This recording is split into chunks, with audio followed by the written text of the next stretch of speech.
మీరు నాకు ఈ విషయం ముందెందుకు చెప్పలేదు? బాబు వచ్చిందే ఇప్పుడు. ఈ విషయం నీకే తెలియకపోతే మాకెలా తెలుస్తుంది? ఏమైందక్క? నువ్వేదో కంగారు పెడుతూ అడుగుతున్నావు. నిజం చెప్పు, ఏమన్నా సమస్య? అలాంటిదేం లేదు నీరజ.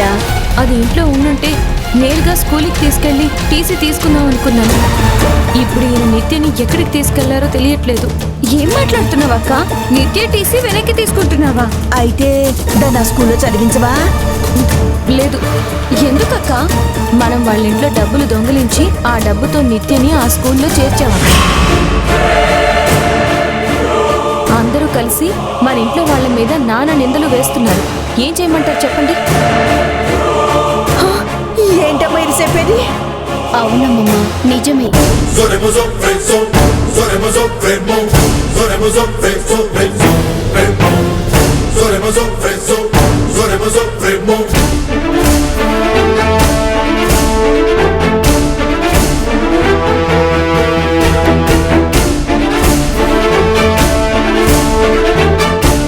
వాళ్ళు మనుషుల మృగాల నోటికేటొస్తుంది బాగుతారా? వదిలేయమ్మమ్మా. ఇప్పుడు దాని గురించి ఆలోచిస్తూ బాధపడేంత టైం లేదు. నేను ఇప్పుడు అర్జెంటుగా స్కూల్కి వెళ్ళాలి. అయితే నువ్వు టీసీ తీసుకొస్తావా? ఏ వద్దా? వాళ్ళు ఎన్నన్నా సిగ్గు లేకుండా దులిపేసుకుని ఉండమంటావా? నా మీదెందుకే అరుస్తావు? పాప నిత్య అంత పెద్ద స్కూల్లో సీట్ వచ్చిందని చాలా సంతోషంగా ఉంది.